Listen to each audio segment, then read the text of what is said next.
Magandang araw po sa inyong lahat, lalong-lalo na po sa mga giliw ninyong tagapakinig at taga-suporta sa inyong YouTube channel. Ang kwentong aking ibabahagi ay nangyari taong 1990. Madalas po akong nakikinig sa mga kwentong itinatampok po ninyo sa inyong YouTube channel. Kaya naisipan ko rin po na sumulat sa inyo para maibahagi ko rin sa lahat ang nakakatakot na karanasan namin ni tatay. Nang lumipat po kami sa baryo ng Santa Rosa, nung una, ang buong akala ko po ay inilalayo lamang ako ni tatay sa aking mga kaibigan na may hindi mabuting impluensya sa akin. Palagi po kasi akong napapasama sa gulo kapag sila ang kasama ko. Pero nang kami ay makarating sa baryo, natuklasan ko po na doon din pala nagpunta ang aking ina at ang kapatid na 17 taon nang nawawala. Sa una po, na pagtira namin doon ay payapa naman ang lugar. Ngunit hindi nagtagal, unti-unti naming nakikita ang tunay na misteryong itinatago ng mga tao sa baryong yon, na hanggang ngayon ay hindi ko po makakalimutan. Kilalanin niyo na lamang po ako sa pangalang Waldo. At ito ang aking kwento. Alam ko nagulat ka sa biglang pagdedesisyon ko na lumipat tayo sa baryo ng Santa Rosa. Mabuti naman po at alam niyo, tay. Gusto ko pong malaman kung anong dahilan at biglaan po ang pasya niyo. Marami akong dahilan, anak. Inilalayo lamang kita sa mga kaibigan mo na hindi magandang impluensya sa'yo. Palagi ka nalang napapasama sa gulo. Natutuwa ka ba ng ganon? Na tinatawag ka nilang berador?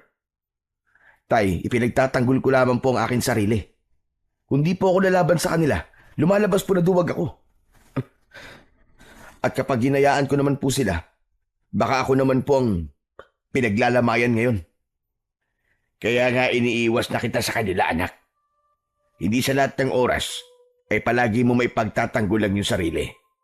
Paano kung bigla na lamang may tumaydor sa'yo? Iisa lang ang buhay, anak. Kaya sana'y mag-iingat ka.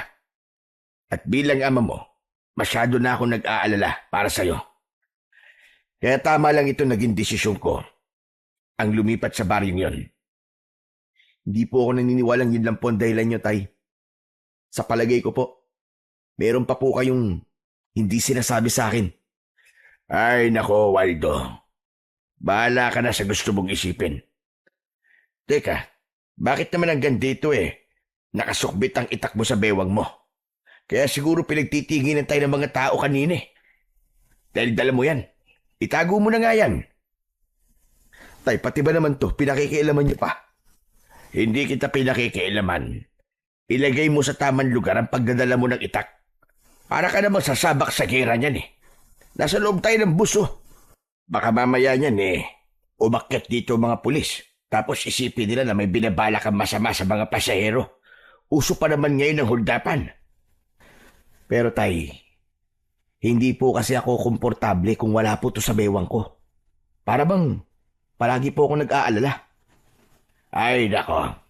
Sige na, itago mo na yan. Mamaya mo na lang isukbit yan kapag nakarating na tayo sa baryo. Sige na. Pabira naman talaga, oo.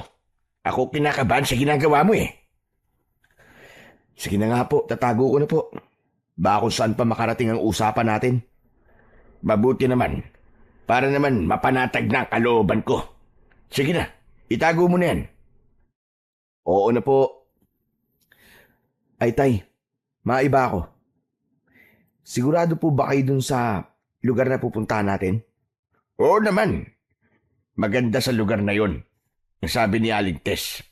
Tahimik, malayo sa gulo, at malayo sa mga kaibigan mong pasaway. Ang sabi niya, marami raw ang pumupunta sa lugar na yon at hindi na raw bumabalik. Ibig sabihin daw nun, nagugustuhan nila ang lugar, kaya ayaw na nilang umalis. Ay nako, para sa akin, baka meron din na ibang dahilan kung bakit hindi sila nakakabalik. Tay, mahirap po maniwala sa taong hindi pa naman yata nakakarating ng Santa Rosa. Hindi yun ang iniisip ko, anak. Tiwala ako na magandang lugar na yon at habang tama yun para sa ating dalawa. Ay nako, wala na talaga ako masasabi sa inyo, Tay. Planado nyo na ang paglipat sa baryong yun. Kaya lang po, nag-aalala po ako. Para kasing nakakatakot sa lugar na pupuntahan natin eh. Bakit mo naman nasabi yan, anak? Ni hindi pa nga tayo nakakarating sa lugar na yun. Tapos sinuhusgaan mo na kagad. Kita naman po, oh. Tumingin po kayo sa labas ng bintana. Kanina pa po tayong bumabiyahe, pero hanggang ngayon, wala pa rin tayong nakikitang bahay sa gilid ng kalsada. Kahit tao man lang sana na naglalakad. Maliban sa malawak na talahiban at palayan, wala nang ibang magandang tanawin sa lugar na to. Sus, ikaw lang ang gumagawa ng dahilan para takutin ang sarili mo. Hindi na ako nagulat na ganyan ang itsura ng lugar na pupuntahan natin. Dahil dati akong laking probinsya, anak. Ganito talaga ang itsura, lalo na at liblib ang baryo ng Santa Rosa. Kaya huwag ka na mag-isip ng kung ano-ano. Tinatakot mo sarili mo eh. Pero tayo hindi ko kayang gawin yun, ang hindi mag-isip.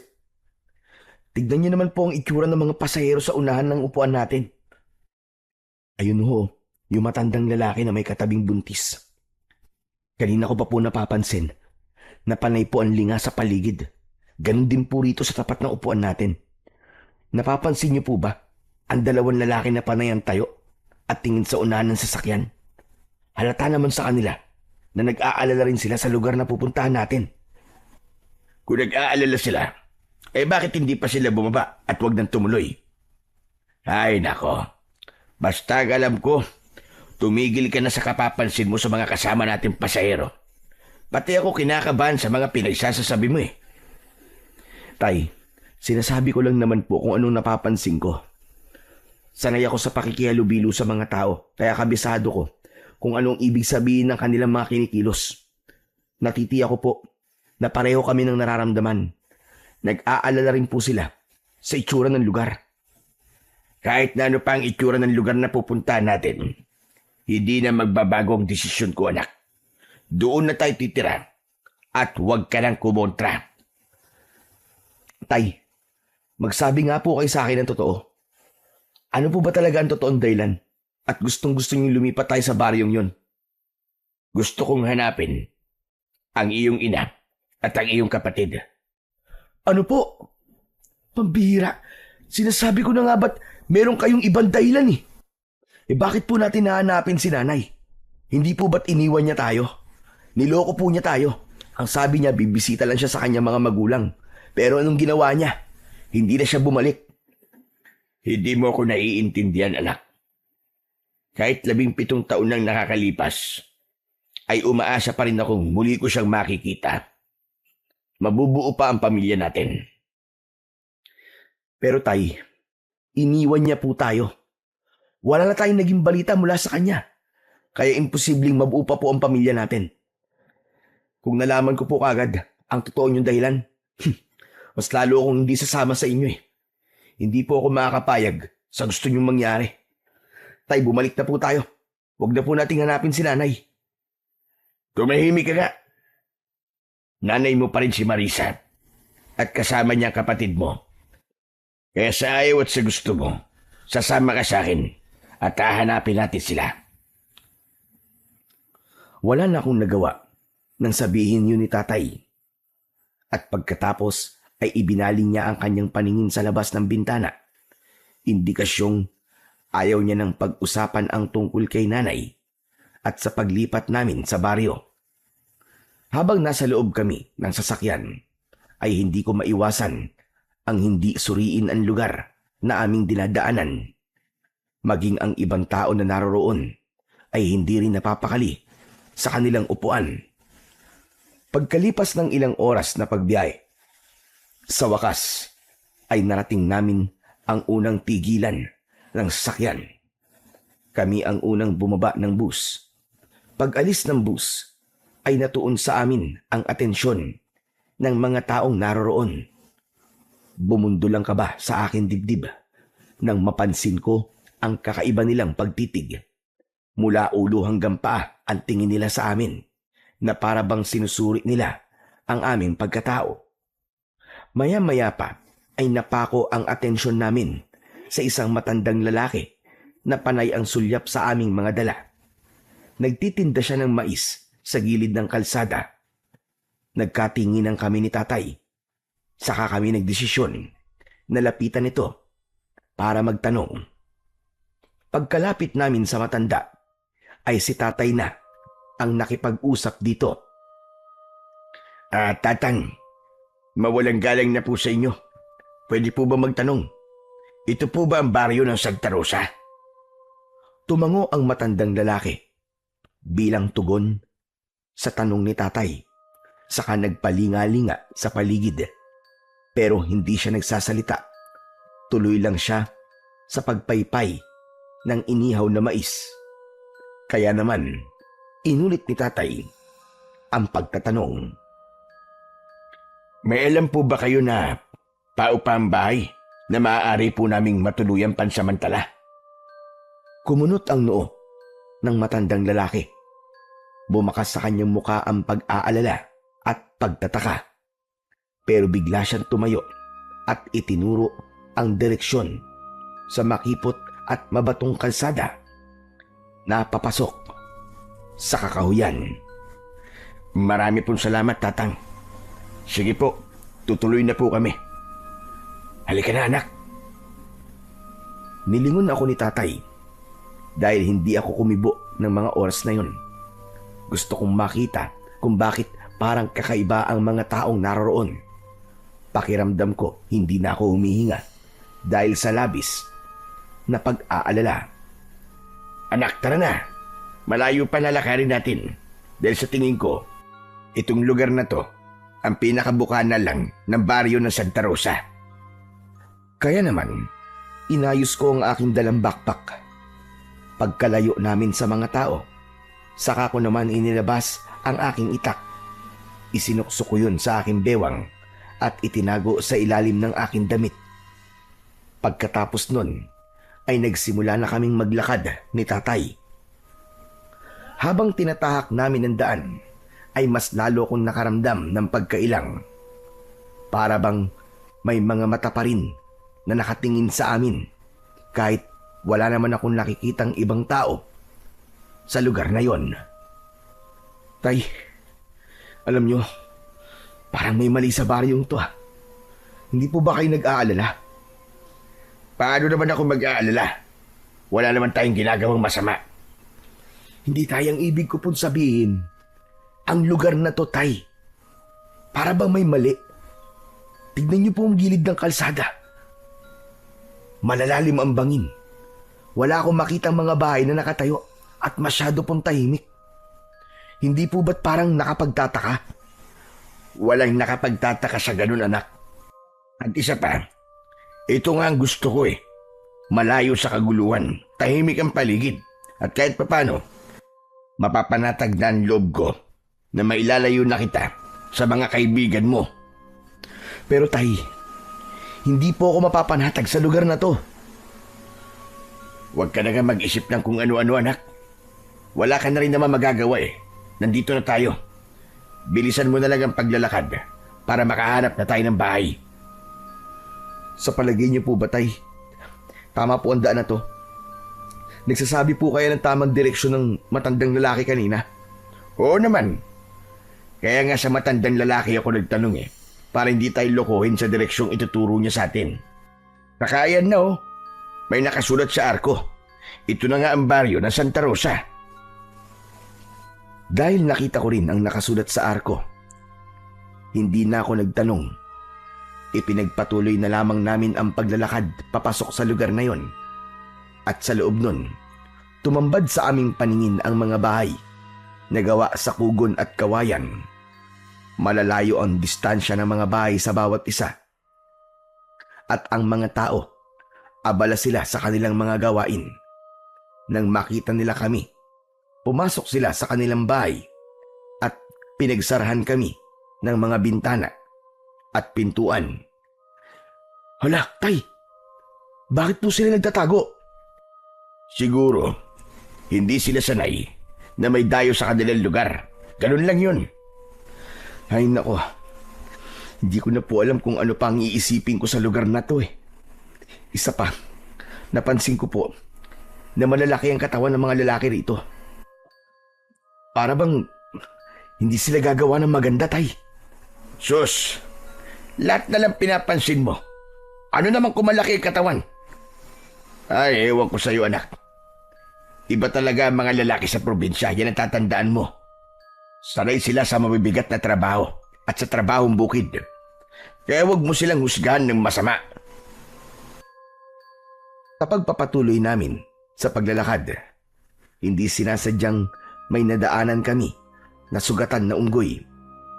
Nanginginig ang kanyang katawan at nanghihingi sa amin ng pagkain. Mabuti na lang at may dala akong tinapay na binili ko bago kami sumakay ng bus. Yun ang ibinigay ko sa unggoy na agad naman na umalis sa aming harapan. Sinundan namin ang unggoy, ngunit nawala siya sa madilim na bahagi ng kakahuyan.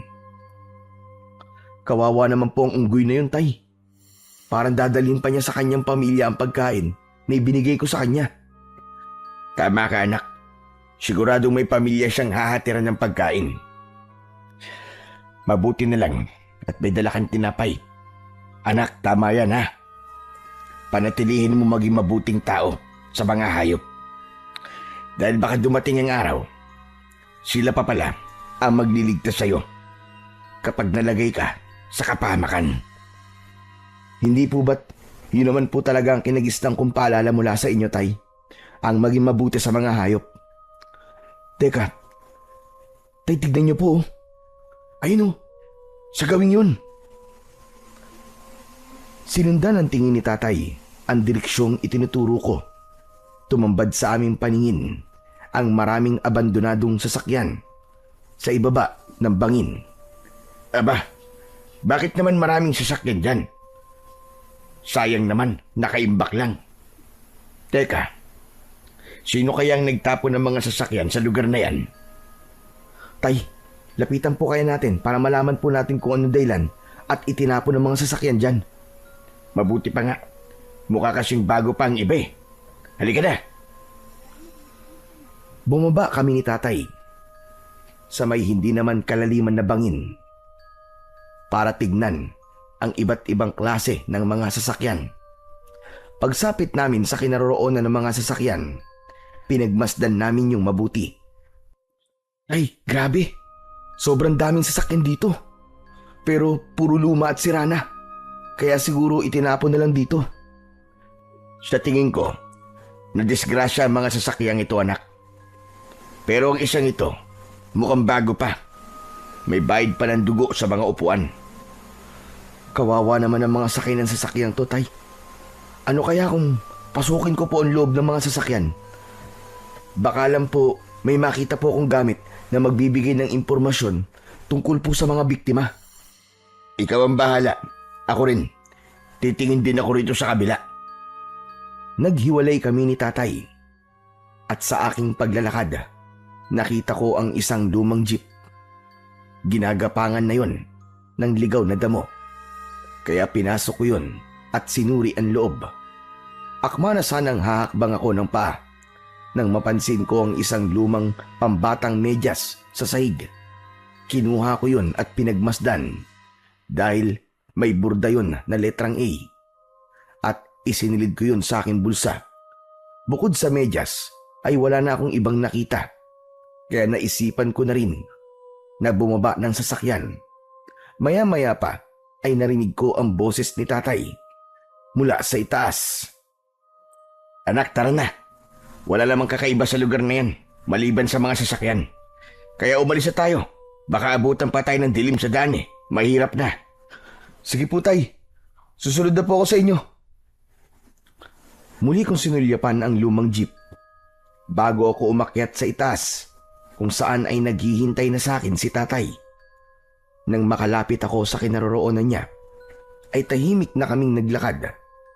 Pagkalipas ng ilang minuto, ay nadaanan namin ang isang pangkat ng kalalakihan. Sa tingin ko ay mga tanod dahil sa kanilang uniforme at hawak na batuta.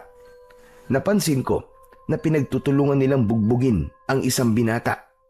Nakita ko rin na pumutok na ang kanyang labi dahil sa tinamong suntok mula sa 5 tanod.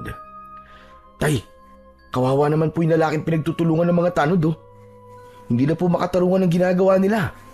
Hindi na nga po lumalaban yung tao pero sinasaktan pa rin nila. Nako, masama na ang lagay ng lalaking yun, anak. Balak na yata nilang patayin Tay, tulungan po natin siya. Bilisan niyo.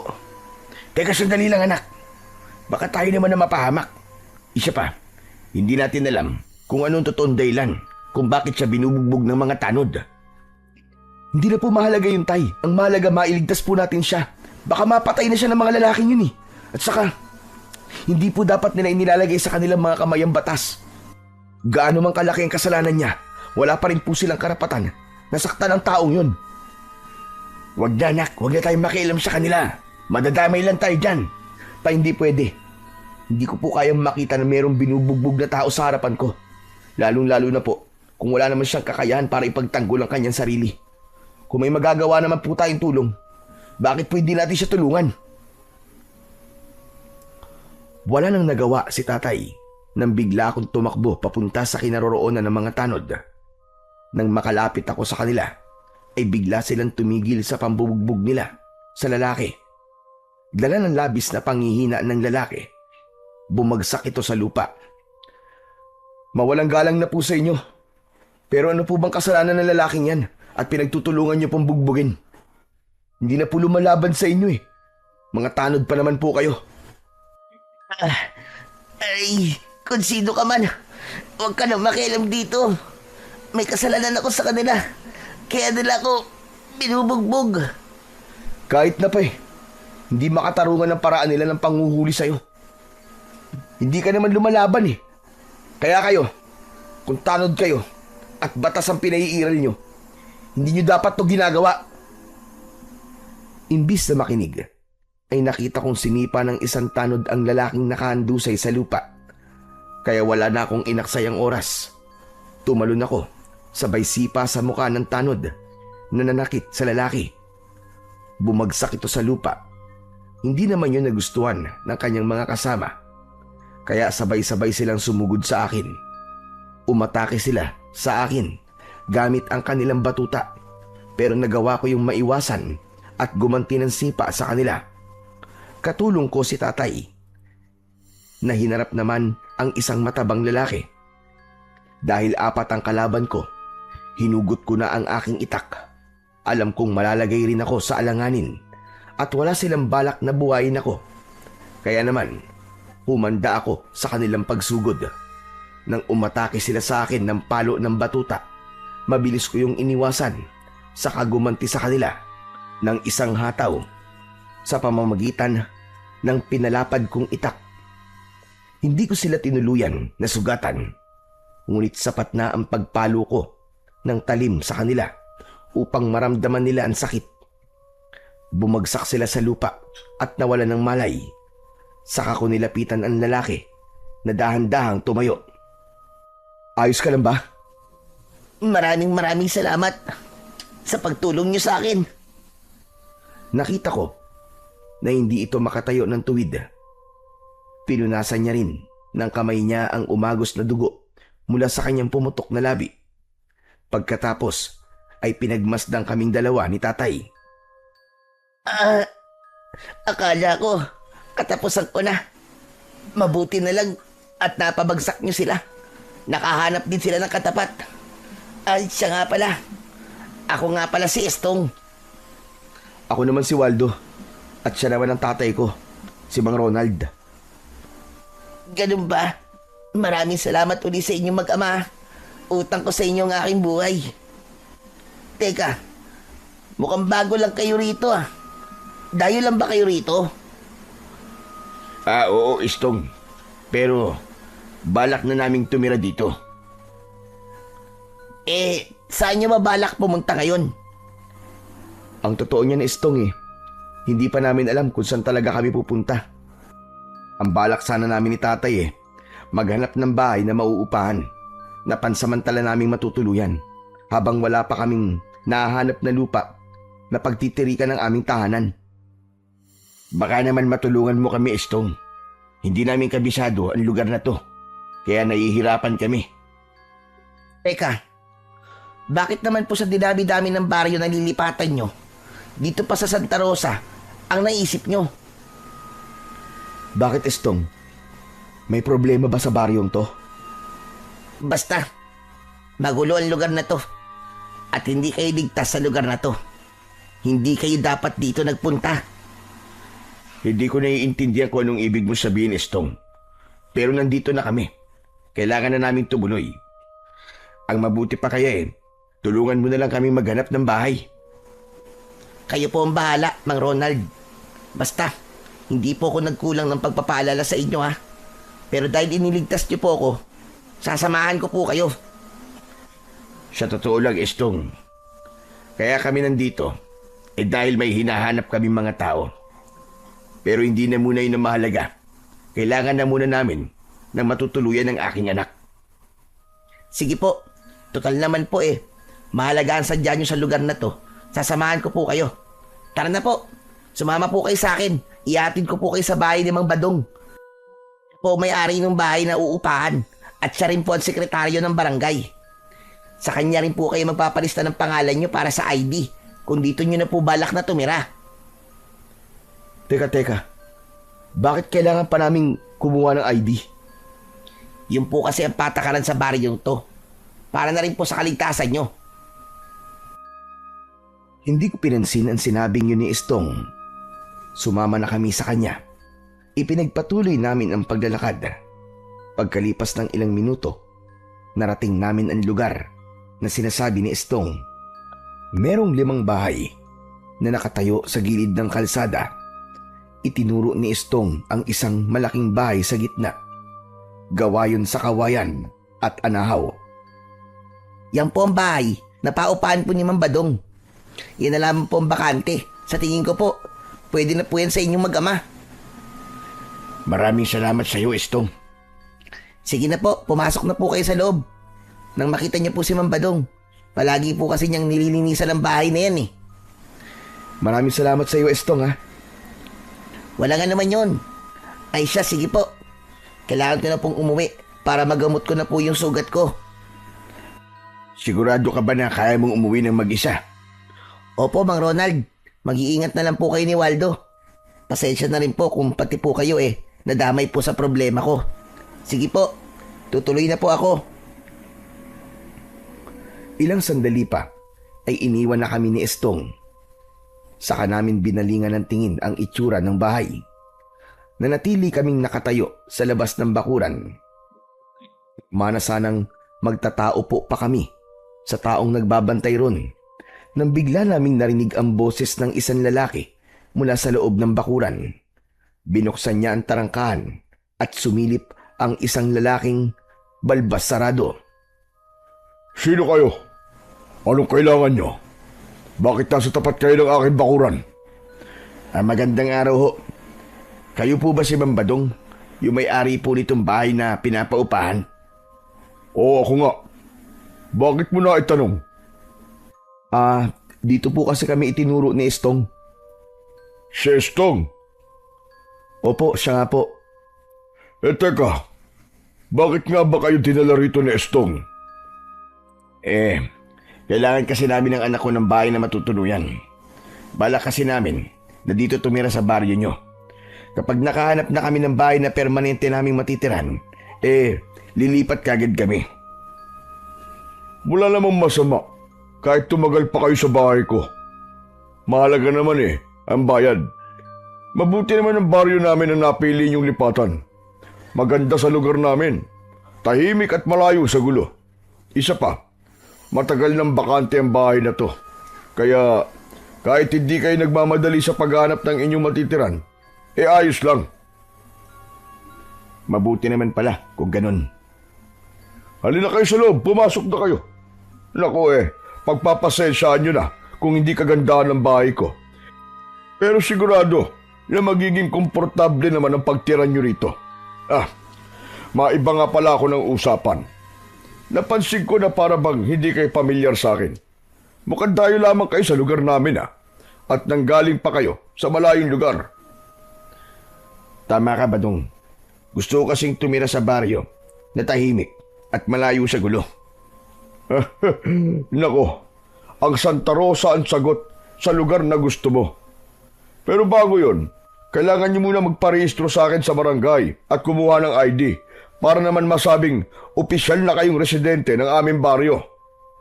Teka, sino nga ba kayo ulit? Ronald na lang ang itawag mo sa akin. At siya naman ang aking anak na si Waldo.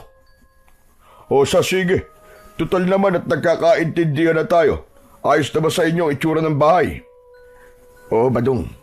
Maganda naman ang lugar. Kung ganun, bukas mo na lang ako bayaran sa upa ng bahay. Kailangan ko pa kasing umalis Pumunta na lang kayo sa barangay hall para sa ID. At dun mo na lang din isabay ang bayad O bueno, bago ako umalis, ay ililibot ko muna kayo sa kabuuan ng bahay. Tumangulang ang aking ama sa sinabing yun ni Mang Badong. Nauna siyang naglakad sa amin. Kasunod kami.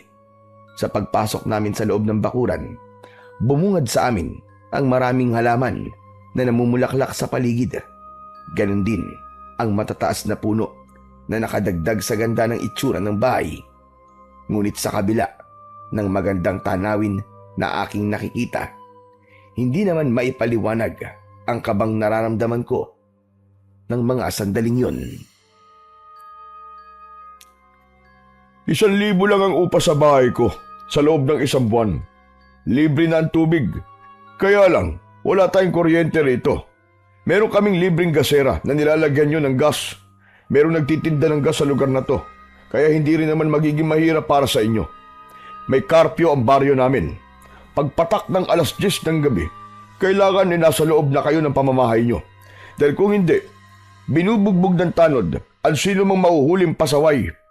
Nag-iingat lang kami sa mamabangis na hayop na gumagala kapag gabi. Teka, bakit naman po bugbog ang parusa sa mga lumalabag ng karpyo? Matitigas kasi ang ulo ng mga tao rito Kapag mabait ang nagpapatupad ng karpyo, binabaliwala nila ang batas. Samantala kung tutuusin naman, ay para rin yun sa kanilang kaligtasan. Kaya naman, napipilitan kami na bigyan sila ng marahas na leksyon. Nang marinig ko yun, bigla kong naalala ang nangyari kay Estong. Siguro ay lumabag siya sa karpyo, kaya nasaktan siya. Nagkatingin ang kami ni tatay at bumakas sa kanyang muka ang pag-aalala. Siya nga pala. May mga kapitbahay kayo rito. Huwag nyo na lamang silang papansinin kung ano makikita nyo sa kanila. Para iwas away. Sige, Badong. Gagawin namin ang mga sinabi mo. Maraming salamat. Kung ayos na sa inyo ang mga napag-usapan natin, maaari na kayong pumasok sa loob ng bahay at ibaba ang inyong mga gamit para naman makapagpahinga na kayo ng maayos. Basta kapag may problema kayo, huwag kayong mahiyang magsabi sa akin Malapit sa barangay hall ang bahay ko at hindi naman yun malayo rito. Basta mga biniling ko, iwasan yung lumabas ng bahay lalo na kung gabi na. Abay nagkalat kasi ang mababangis na unggoy sa paligid. Marami pong salamat, Mang Badong. Mag-iingat po kayo. Tumango si Mang Badong bilang tugon sa sinabi ko. Subalit, palihim siyang napasulyap sa aking mga dalang gamit. Maging ang aking bewang kung saan ay nakatago naman ang aking itak. Nang tuluyang makaalis si Mang Badong, pumasok kami sa loob ng bahay. Malinis ang bahay. Walang ibang gamit maliban sa gasera at kaldero. 2 ang silid at sakto yun sa aming 2 ni tatay. Nang maiayos namin ang aming mga gamit, ay nagpahinga kami sa loob ng aming kwarto. Pagsapit ng gabi, bigla kaming nakarinig ng huni sa labas ng aming bahay, kaya hindi ako nakatiis. Bumangon ako at pumasok sa loob ng kwarto ni tatay. Nadatnan ko na nakaupo siya sa gilid ng katre. Ay, naririnig niyo rin po ba ang huni ng hayop sa labas? Oo naman, kanina pa. Parang baboy na gumagala. sa loob ng bakuran natin. Tay, tignan po natin. Parang sinisira po niya ang mga tanim eh. Lumabas kami ng bahay para tignan kung baboy nga ba ang aming naririnig. Nanlaki ang aming mga mata nang tumambad sa aming paningin ang halos kasing laki ng tao na baboy ramo. Mataba yun at abala sa pagdudukal ng lupa gamit ang ungos. Panay din ang kanyang huni at napapansin ko, para bang ordinaryong eksena lang yun sa mga taong nakatira sa lugar na yon, dahil nakita ko silang pinapanood ang ginagawa ng baboy ramo. Pero agad din silang pumasok sa loob ng kanilang bahay. Mukhang sanay na ang mga tao sa baboy ramo na yan ha. Wala naman po nabanggit si Mang Badong tungkol po sa baboy ramo, tay. Wala namang kakaiba sa hayop na yan, anak. Kaya siguro, hindi niya na binanggit. Baka mamaya lang umalis na rin yan dyan. Kung sa bagay naman po, mukhang mabait naman po ang baboy ramo at sanay sa mga tao. Hala, sige na, pumasok na tayo sa loob ng bahay at matulog. Gusto ko na magpahinga. Pumasok kami sa loob ng bahay at hinayaan ng baboy ramo sa labas. Nagtungo kami sa aming mga kwarto. Pagkatapos ay nahiga at agad din na nakatulog. Kinabukasan ay maagang nagising si tatay. Ginising niya ako dahil kailangan naming kumuha ng ID sa barangay.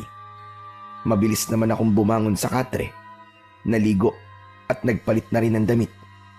Nilakad lang namin ang kalsada papunta sa kinaroroonan ng barangay hall. Habang tinatahak namin ang daan, ay natanaw namin sa unahan ang mga taong nagkakagulo sa nakatigil na sasakyan. Napakunot ang aking noo dahil pamilyar sa akin ang bus. Nagmamadali kaming lumapit ni tatay at tumambad sa aming paningin ang maraming patay. Tay, hindi po ba't ito yung sinakyan nating bus kahapon? Hala, Diyos ko po, ito nga yun, anak. Abay, ano kaya nangyari sa kanila? Mabagin langit. Lahat sila ay pinatay. Tay, brutal po silang pinatay. Sobra naman po sinapit nila. Tama ka, anak. Wakwak ang kanilang tiyan at nawawalang kanilang mga mata at putol pa ang kanilang mga kamay. Parang nilapa ng mabangis na hayop. Bigla akong kinalibutan, anak ha. Muntik na tayo ron. Tama po kayo, tay. Mabuti na lang at nauna tayo bumaba sa kanila. Kung nagkataon, kasama po tayo sa mga bangkay na yan. Pero ang tanong, sino kaya ang pumatay sa kanila? Sinasabi ko na nga ba't kakaibang lugar na to, tay? Dahil sa mga nangyari, mas lalo po akong hindi mapalagay ngayon. Parang ang hirap paniwalaan ng mga nangyari sa kanila, anak. Baka sa kanilang mukha ang takot. Sa nila lang na pumatay sa kanila. Para silang nakakita ng isang mabangis na halimaw. Hindi halimaw ang pumatay sa mga yan. Isang mabangis na unggoy ang pumatay sa kanila. Palagi siyang gumagala sa gabi. Napatingin kami sa pinagmumulan ng boses. Nakita namin na nakatayo si Mang Badong sa aming likuran. Nakatingin din siya sa mga patay na tao na isa-isang ibinababa sa sasakyan. Mang Badong, paano po nangyari to? Sila po kasi yung mga nakasama namin sa biyahe kahapon. Ah, sila ba? Naku, maswerte kayo. Nakaligtas kayo sa tiyak na kamatayan. Teka, akala ko ba sabi mo kahapon tahimik ang baryo nyo? Bakit may ganito? Yan nga ang isa sa mga dahilan ng kinatatakutan namin. Masasabi ko maganda ang aming baryo, pero palagi naman kaming ginagambala ng misteryosong pangyayari na kagaya ngayon. Ang ibig mong sabihin hindi lang ngayon nangyari to? Tama ka. Matagal ng sakit ng ulo namin lahat ang nangyayaring ito sa mga bus na pumapasok sa baryo namin. Kung meron kayo napansin na tambakan ng mga sasakyan sa gilid ng bangin, ay ganito rin ang nangyari sa mga sakay noon. Ano po bang klaseng unggoy ang sinasabi niyong pumatay sa kanila? Bakit hanggang ngayon po wala pa rin ginagawa ang kawani ng gobyerno ukol rito? Dahil hanggang ngayon ay wala pa rin naglalakas ng loob na hanapin ang unggoy na pumapatay. Teka, Badong, paano naman kayo nakakasigurong unggoy nga ang pumatay sa mga yan? Yun ang balita. At sabi, ginutom raw ang unggoy ng kanyang amo. Kaya naghanap ng pagkain. Nang makatikim siya ng karne ng tao, hinahanap-hanap na niya ito at patuloy siyang umaatake sa mga tao. Ang ipinagtataka lang namin, ang inaatake lang niya ay ang mga taong nasa loob ng sasakyan. Lalo na kapag dayo lang dito. Lahat ng mga sasakyan pumapasok sa baryo namin. Yun ang kanyang pinupuntirya. Ano po ang aksyon ni Kapitan? Ayun, kagaya ng ginagawa ng ibang kapitan, nagpapatupad ng karpyo. Kaya lang, nangyayari pa rin ito dahil sa mga sasakyan pumapasok sa lugar na ito. Mabuti na lang talaga at nakababa kayo bago sila inatake ng unggoy. Nakakatakot po pala ang lugar nyo. Hindi naman. Sanay na kami. Isa pa, hindi ka dapat matakot sa mga ganong klaseng nilalang. Sa tingin ko naman kaya mo ring ipagtanggol ang sarili mo. Teka, saan ba kayo pupuntang mag-ama? Hindi po ba't nabanggit nyo na kailangan po namin kumuha ng ID? Ibibigay din po ni tatay sa inyo ang bayad sa upa. Ganun ba? Sige. Ang mabuti pa sumabay na kayo sa akin. Sumama kami ni tatay kay Mambadong. Papunta sa barangay hall. Pagkarating namin doon, ay napansin ko ang 5 tanod na nakalaban namin kahapon. Masama ang kanilang tingin at baka sa kanilang muka ang mga pasa. Pinakiramdaman namin kung uungkatin nila ang nangyari, ngunit umalis sila at hindi kami pinakialaman. Maya-maya pa ay iniabot ni tatay ang bayad kay Mambadong, kasabay ng pagproseso ng aming ID. Pagkatapos ay lumabas kami ng barangay hall at tahimik na umuwi sa aming bahay. Pagsapit ng gabi ay hindi ako dalawin ng antok. Gumugulo pa rin sa aking isip ang trahedyang nakita ko kanina. Kaya naman, pumunta ako sa kwarto ni tatay. Nadatnan ko siya na naghahasa ng kanyang itak. Bigla siyang tumigil nang lumapit ako at nagtataka na napatingin sa akin. Tay, bakit hindi pa po kayo natutulog? Gumugulo kasi sa isip ko ang nangyari sa mga kasama natin sa bus. Paano kung ganun din ang nangyari kay Marisa at sa iyong kapatid? Paano kung yun ang dahilan kung bakit hindi na sila nakabalik sa atin? Bumundol ang kaba sa aking dibdib nang marinig ko ang sinabing yun ni tatay. Pagkatapos tumayo siya at lumapit sa akin. Bumakas ang pag-aalala sa kanyang muka. Anak, ano sa palagay mo ang totoong nangyari sa mga kasama natin? Hindi po ako sigurado, tay. Hindi po ako naniniwalang unggoy po ang pumatay sa kanila. Ano po kaya kung ngayong gabi magmatsyag po tayo sa paligid, katulad po ng ginagawa natin doon sa baryo natin? Sigurado ka ba sa plano mo, anak? Opo, tay. Ito lang po naiisip kong paraan para malaman natin kung ano ang katotohanan. Kahit hindi ko po kilala mga kasama natin sa sasakyan, nalulungkot pa rin po ako sa mga nangyari sa kanila. Gusto ko pong malaman kung ano po talaga ang totoong sinapit nila. Bibigyan ko po sila ng hustisya. Pero anak, hindi na natin problema yun. Baka mamaya tayo naman ang mapahamak sa gagawin natin. Pero tay, hindi rin naman po ako matatahimik kung mananatili tayong buhay at ang mga kasama natin ay pinatay lahat. Paano naman po yung mga pamilya nila na nag-aalala sa kanila? Isa pa, tay, paano po kung ganun din nga nangyari kay nanay at sa kapatid ko? Parang gusto ko po magsisi sa mga sinabi ko kahapon tungkol kay nanay. Bigla po ako natakot, tay. Paano po kung kasama sila sa mga naging biktima ng mabangista nila lang na yun? Diyos ko, sana naman ay hindi, anak. Sana ay hindi sila napahamak. Para akong binuhusan ng malamig na tubig sa labis na pag-aalala para sa aking ina at kapatid. Nang mga sandaling yon ay para bang bigla kong nawalan ng pag-asa na buhay pa sila. Dahil doon, mas lalo kong inasam na mahanap ang nilalang na pumatay na mga pasahero sa bus. Ang mabuti pa, anak, Gawin na natin kung ano naiisip mong plano. Hala, sige na. Ihanda mo na ang mga dadali natin. Magmamatsyag tayo sa paligid. Pero kapag wala tayong nakita, uuwi rin tayo kagad. Para hindi tayo mahuli nang nagpapatupad sa karpyo. Opo tay, mag-iingat na lamang po tayo para hindi nila malaman ang lihim nating pagmamatsyag. Mabilis kaming naghanda. Nagsuot kami ng sombrero upang wala kagad makakilala sa amin kung sakaling may makakakita sa amin. Isinukbit din namin ang aming itak sa bewang. Hindi kami nagdala ng gasera dahil maliwanag naman ang sikat ng buwan. Maingat kaming lumabas ng bahay at tinaak ang kalsada papunta sa kinaroroonan ng sasakyan. Pagdating namin doon, wala ng tao. Tay, may naisip ako.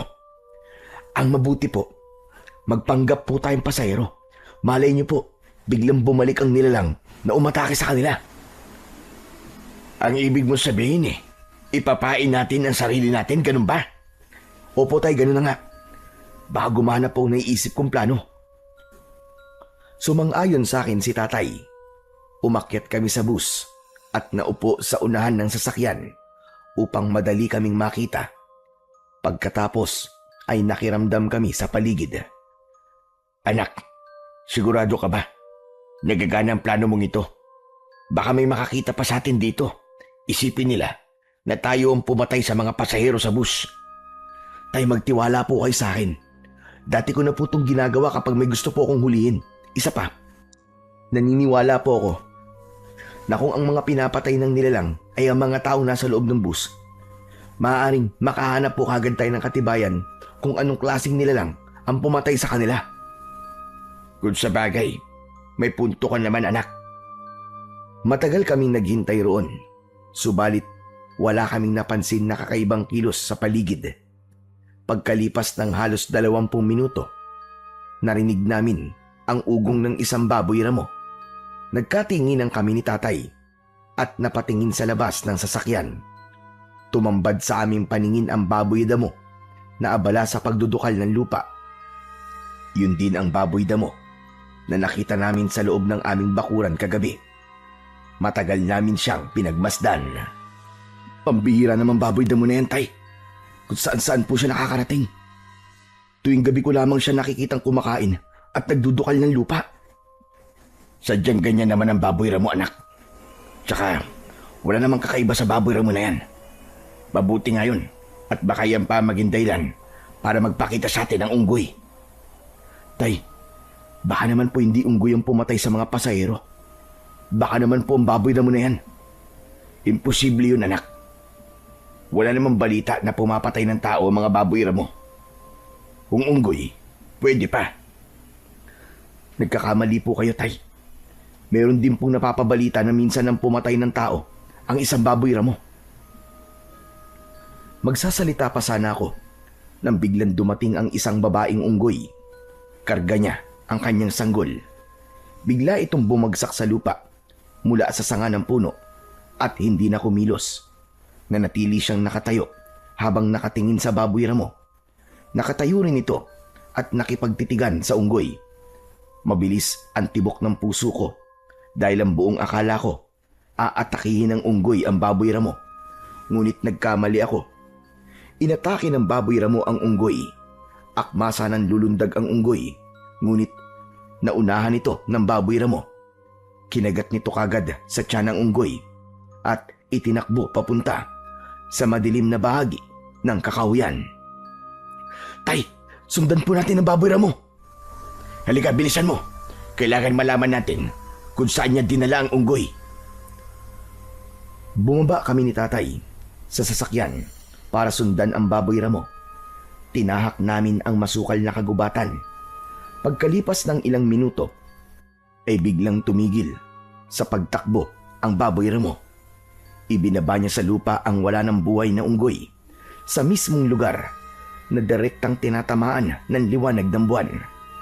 Nagtago kami ni tatay sa malaking puno habang pinagmamasdan ang ginagawa ng baboy ramo. Mula sa aming pinagtataguan ay kitang-kita namin ni tatay ang biglang pagtayo ng baboy ramo At sa isang iglap, nagbago yun ng anyo. Nagkaroon ito ng kalahating katawan ng tao at ang ulo ay sa baboy ramo. Nagsipagtaasan ang mga balahibo ko sa katawan nang makita namin ang kabuuan ng anyo ng isang halimaw. Nanginginig ang aking tuhod na napatingin sa aking ama. Tay, hindi siya totoong baboy ramo. Hindi po siya ordinaryong hayop, kundi isang halimaw. Tama ka, anak. Tignan mo ang ginagawa niya sa katawan ng unggoy. Kinain niya, pati ang anak nito. At gamit ang matutulis niyang kuko, winakwak niyang tiyan ng kaawa-awang unggoy. Tignan niyo, tay. Sinisip-sip din po niyan dugo ng unggoy. Pero bakit iba ang sinabi sa atin ni Mang Badong? Dahil ang buong akala nila, unggoy talaga ang pumapatay sa mga biktima. Malaking katibayan nito na merong aswang sa baryo nila. Hindi ko lang natitiyak kung anong klaseng nilalang siya. Tuluyan ng nilantakan ng aswang ang katawan ng unggoy at mula sa aming pinagkukublihan ay dinig na dinig namin ang pagmuya niya sa laman at buto ng unggoy. Umuungol siya sa sobrang sarap. Kaliwat kanan ang kanyang pagsubo sa lamang loob ng hayop. Nanginginig ang tuhod ko ng mga sandaling yon dahil yun ang kauna-unahang pagkakataon na nakakita ko ng aswang. Tay, pagkakataon ko na po ito para mapatay ang aswang. Teka, anak, sandali. Hindi mo sigurado kung gaano siya kalakas. Bahala na po, tay. Tiwala naman po ako sa kakayahan ko eh. Hindi na ako nagpapigil pa kay tatay. Lumabas ako sa aming pinagtataguan at dahil sa natuklasan ko, umusbong ang galit ko sa ginawa niya sa unggoy, pati na sa mga pasahero ng bus. Hoy! Halimaw ka! Pinatay mo ang unggoy! Kawawa naman! Humarap ka sa akin! Ipakita mo ang anyo mo! Gusto kong makita ang pagmumukha mo! Tumigil sa pagkain ang aswang at dahan-dahan na humarap sa akin. Nakita ko ang mapupula niyang mga mata. Matutulis ang kanyang mga kuko at mahaba ang buntot na humahampas sa damuhan. Umangil siya ng malakas, kaya lumitaw ang matutulis niyang mga pangil. Tumulo ang malapot niyang laway na may kasama pandugo. Subalit hindi ako natakot. Inihanda ko ang itak ko at matapang akong nakipagtitigan sa kanya. Ganun daw ang isa sa paraan para matakot ang isang nilalang. Kailangan labanan sila ng titigan. Kung ganun, ikaw pala ang totoong pumapatay sa mga pasahero ng busa na pumapasok sa baryong ito. Pinatay mo ang mga kasama ko. Hindi ko pa man natatapos ang aking sasabihin nang biglang sumugod ang aswang para umatake sa akin. Tumalon siya at pagpatak niya sa lupa ay saktong nasa harapan ko siya. Mabuti na lang at naging maagap ako sa pagkilos. Naiwasan ko ang kanyang suntok. At gumanti ako sa kanya ng taga na tumama naman sa kanyang dibdib. Sinundan ko yun ng pagsuntok sa kanyang muka. Ngunit gumanti siya sa akin ng kalmot na tumama naman sa aking dibdib. Kasunod ng paghampas ng kanyang buntot sa aking leeg. Bumagsak ako sa lupa. Kaya naman, sinamantala ng aswang ang pagkakataon habang nangihina pa ako. Niluhuran niya ako sa tiyan at paulit-ulit niya akong sinuntok sa muka. Nang iangat niya ang kanyang kamay, nakatutok sa akin ang matutulis niyang mga kuko. Bago pa man tuluyang bumaon sa katawan ko ang kuko niya, tinamaan ito ng sipa mula sa aking ama. Anak, tumayo ka! Bilisan mo! Kahit masakit ang aking katawan, pinilit ko pa ring bumangon at mahigpit kong hinawakan ng aking itak. Sumugod ako sa kinaroroonan ng aswang at hindi ko na hinintay na siya ay makabangon. Agad kong ibinaon sa kanyang dibdib ang hawak kong itak. Umangil siya ng malakas. Hindi ko alam na isa pala yung hudyat ng pagtatawag niya ng kanyang mga kasama. Akala ko nag-iisa lang ang aswang na baboy ramo. Kaya nagulat kami ni tatay nang lumitaw sa likod ng mga puno ang maraming baboy ramo. Nag-anyo rin silang kagaya sa kalaban ko. Inatake nila kami, ngunit hindi ako nagpatinag. Nakipagpambuno kami ni tatay sa mga aswang. Tinamaan ako ng kalmot at kagat ng aswang sa aking binti. Si tatay naman ay tinamaan din ng kagat sa braso. Napasigaw siya sa labis na sakit. Kaya lumapit ako sa kanya at tinaga ang aswang hanggang sa bumagsak ito sa lupa. Ay, umalis na kayo! Ako na pong bahala rito! Hindi anak, lalabanan natin sila. Pero tay, parami po sila ng parami. Hindi nakinig sa akin si tatay. Tuloy lang siya sa pakikipaglaban sa mga aswang. Kaya naman, kahit nararamdaman ko ang panghihina, ay nakipaglaban pa rin ako sa mga aswang. Akala ko, katapusan na namin ng mga sandaling yun. Pero may biglang dumating. Si Estong, iniligtas niya kami. May dala siyang umuusok na bunot ng nyog, saka inihagis sa mga aswang. Nang kumalat ang makapal na usok sa paligid, nagsipulasan ang mga aswang. Umatras sila at lumayo. Kumalat ang amoy ng insenso sa paligid, kasunod ng pagsaboy ni Estong ng mga asin sa mga aswang, hanggang sa tuluyang mawala sila sa madilim na kakahuyan. Diyos ko! Waldo! Mang Ronald! Anong ginagawa niyo rito? Mabuti na lang po at narinig ko kayo.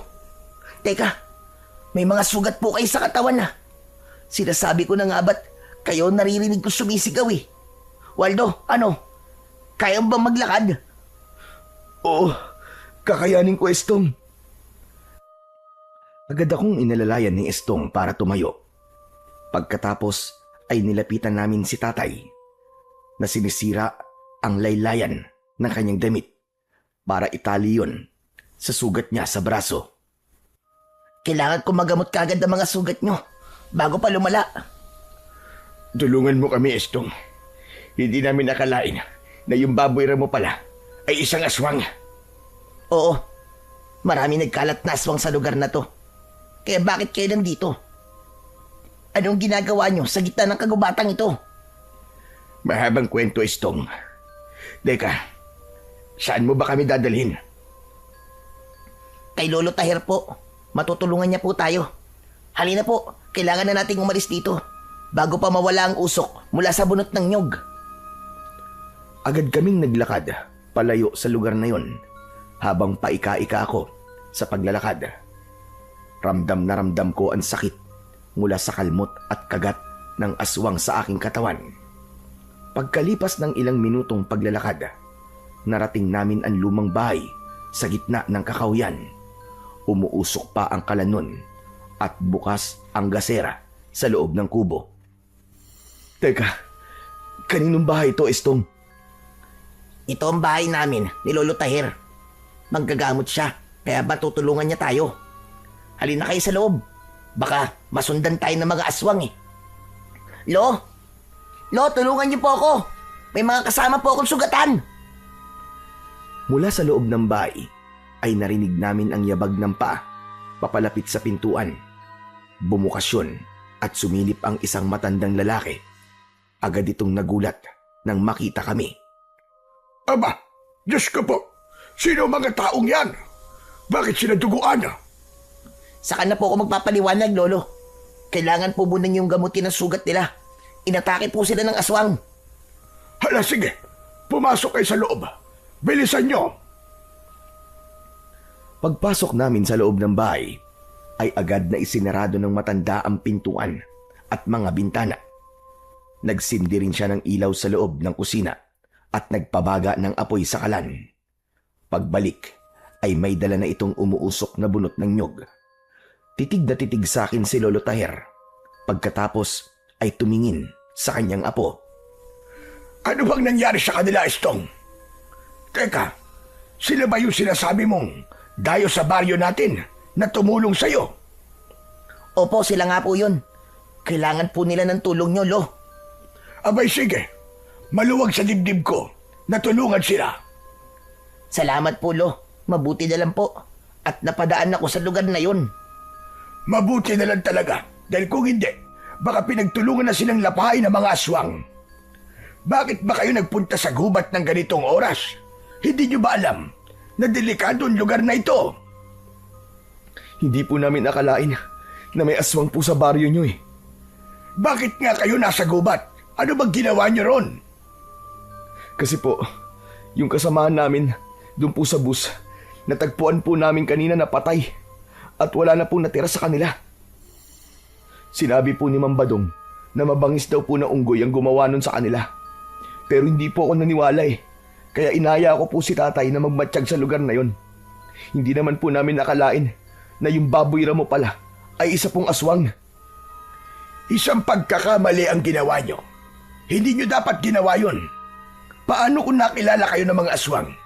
Kung nagkataon na nakilala nila kayo, hindi nila kayo tatantanan at susundan nila kayo hanggang sa inyong tirahan. Pero hindi naman po namin alam na may aswang po sa lugar nyo, Tatay Tahir.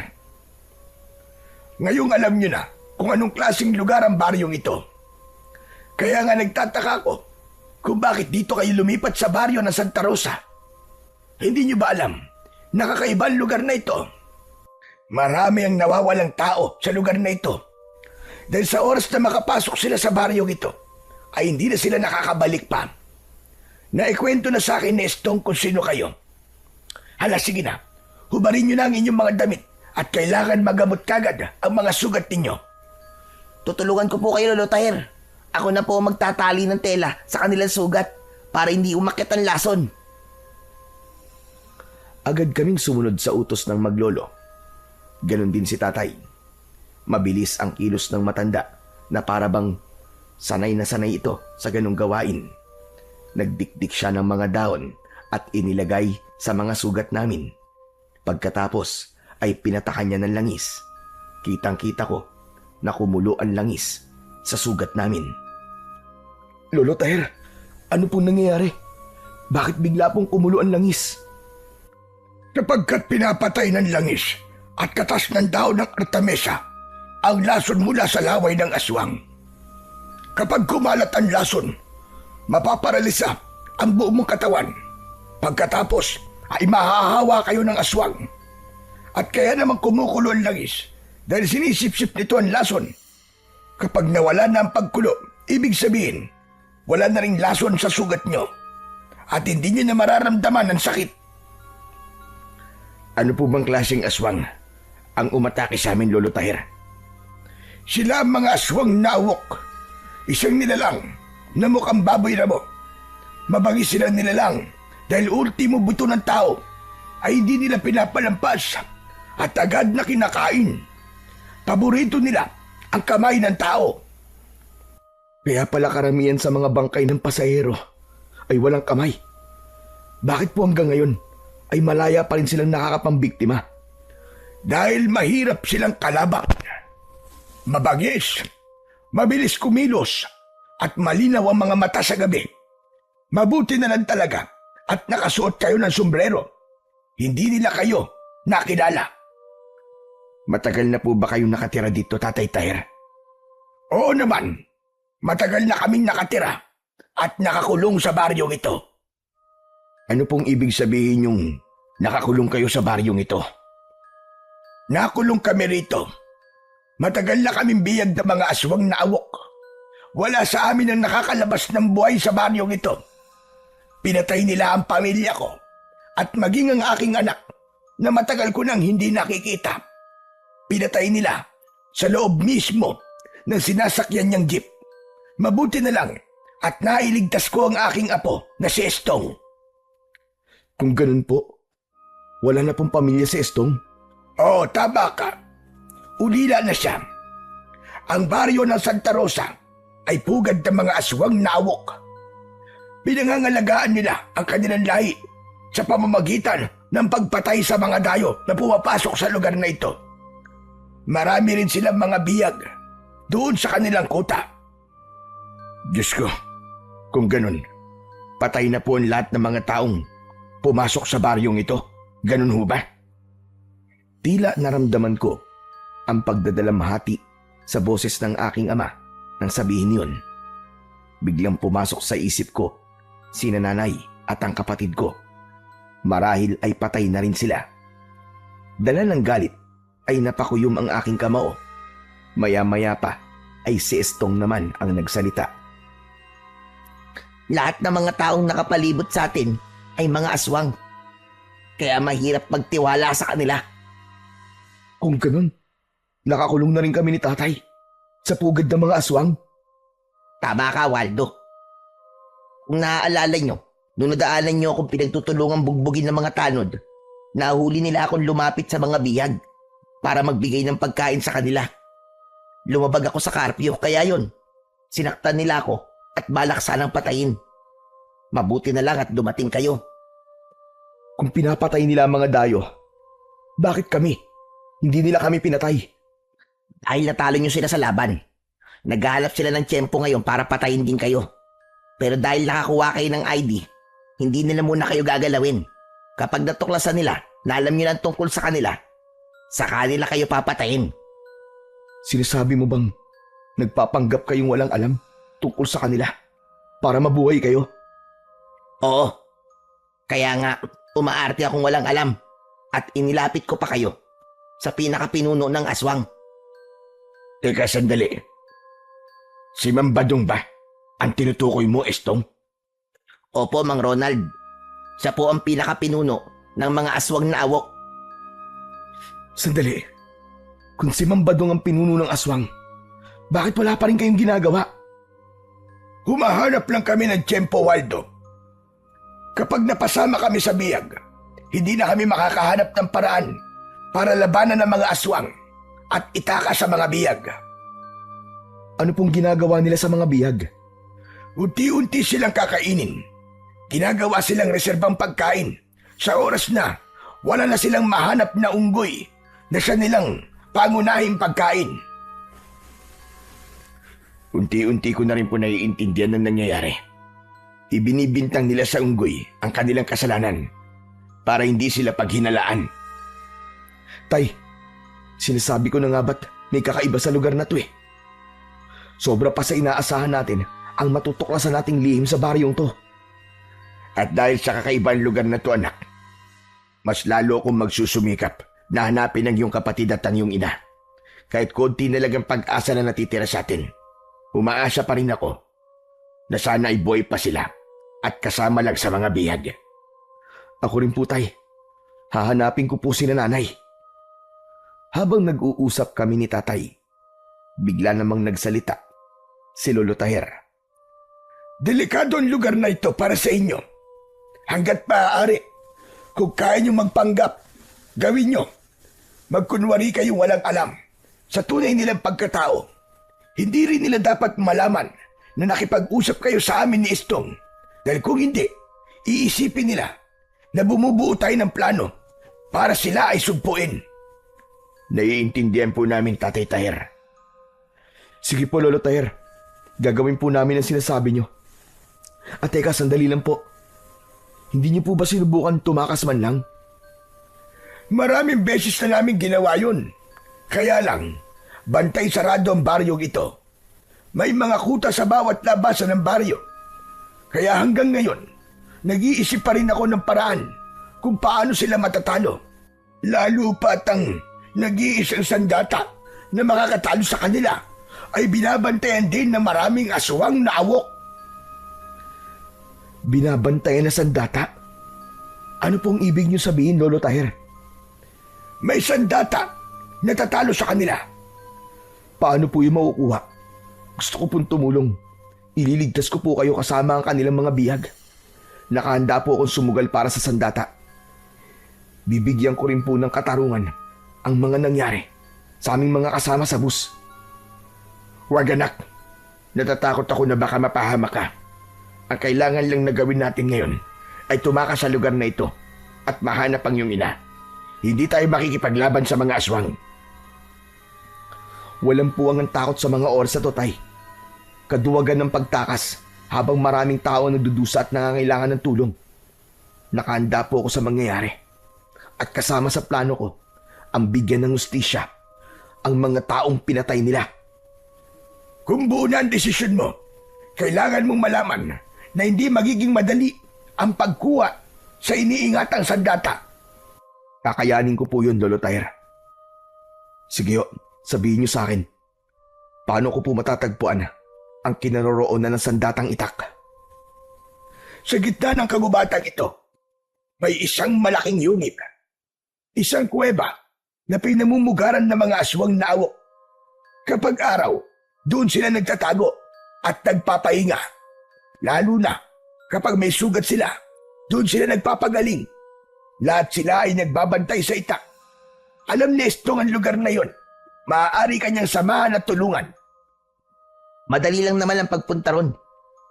Ang pagpasok ang mahirap, Waldo.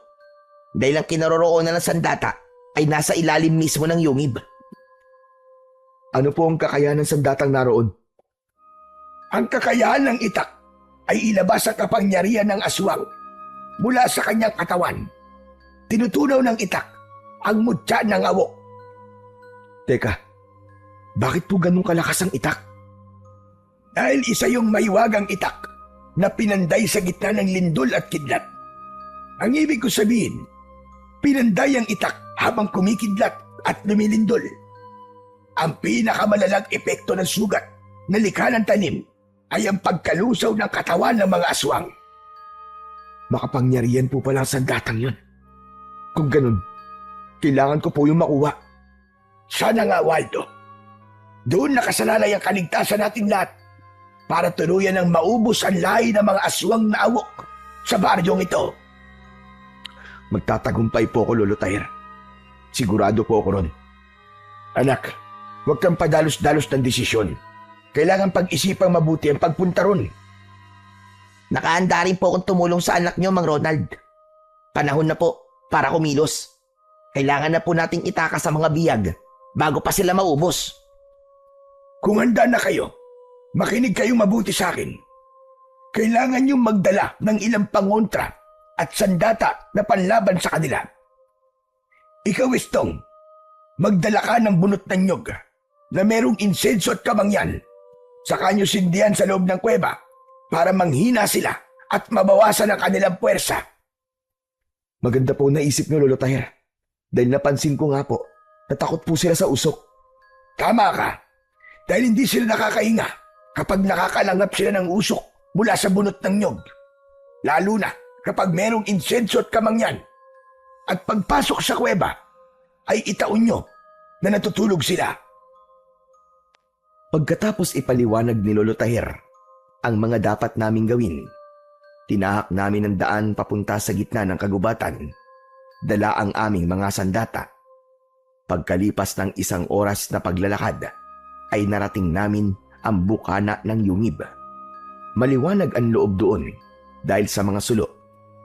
Nagkatinginan kami ni Estong. Waldo, sigurado ka na ba talaga na papasukin mo ang yungib na yan? Oo, Estong. Kung kinakailangan isugal ko ang aking buhay, gagawin ko. Ngayon, tatanungin din kita. Handa ka na ba? Oo, handa na rin ako, Waldo. Tara na, ito na ang tamang pagkakataon natin. Maingat kaming pumasok sa loob ng yungib. Nakita namin na natutulog ang mga aswang. Dahan-dahan kami sa paghakbang. Ang mga nakaigang aswang ay maingat naming nilampasan habang pigil ang hininga. Bigla akong tumigil sa paglalakad nang maramdaman ko ang paghawak ng aswang sa aking paa. Habang nakapikit ito, maingat ko yung inalis, saka mabilis na humakbang. Pagdating namin sa dulo, nakita ko ang isang kakaibang uri ng itak. Nasa pagitan nito ng 2 malaking bato. Sige, Waldo, lapitan mo na. Daan-daan ka lang. Nilapitan ko ang itak. Hinawakan ko ang puluhan para sana ay bunutin. Ngunit muntik ako mapasigaw dahil napaso ako sa init ng hawakan. Mabuti na lang at maagap na natakluban ng palad ni Estong ang aking bibig. Nakita ko na nalapnos ang aking kamay at galit akong napatingin kay Estong. Bakit di mo sinabi na mainit palang hawakan nito? Pambihira ka naman, oo. Pasensya ka na. Nakalimutan ko rin eh. Isa pa, kasama yan sa pagsubok sa pagkuha ng sandata. Kaya kailangan mong tiisin ang init. Kailangan mo mabunot ang itak bago pa magising ang mga awok na to. Muli kong sinubukang hawakan ang puluhan ng itak. Napangiwi ako dahil sa sobrang sakit. Anak naman ng putya, oh! Paano ko ito makukuha? Ang init eh! Wala tayong magagawa. Kasama yan sa pagsubok. Tiisin mo ang sakit at ang init hanggang sa makaya mo na siyang bunutin. Nagpapabunot lang daw ang itak na yan sa taong karapat dapat na magmay-ari sa kanya. Sige, kaya mo yan. Muli kong hinawakan ang makapangyarihang itak. Tiniis ko ang sakit kahit ramdam na ramdam ko ang init nun. Sinikap kong hilahin yon. Umusok ang aking kamay. Subalit hindi ko yun pinansin. Ubod lakas kong hinugot ang itak at nabunot ko yun. At dahil sa ginawa ko, yumanig ang buong paligid ng yungib. Kaya't nagising ang mga aswang. Naalarma kami ni Estong at napasiksik sa pader na bato. Yari na! Nagising ang mga aswang, Waldo! Ngayon ko masusubukan ang kapangyarihan ng itak na to. Napuno ng pag-angil ang loob ng yungib. Hindi kami makalis dahil nakaharang sila sa lagusan. Pinalibutan kami ng mga aswang. Lahat sila ay nakatingin ng masama sa amin. Nagbabaga ang mga mata. Mas lalong bumangis ang kanilang anyo. Natangkasa ng susugod sa amin. Maagap ko namang iwinasiwas ang itak para hindi sila makalapit. Estong, gawin mo na! Isaboy mo na rin sa kanila ang asin! Bilisan mo! Ginawa ni Estong ang plano. Isinaboy niya ang asin sa mga aswang. Pagkatapos nun, sinindihan niya ang bunot ng nyog. Kumalat ang usok sa loob ng kuweba.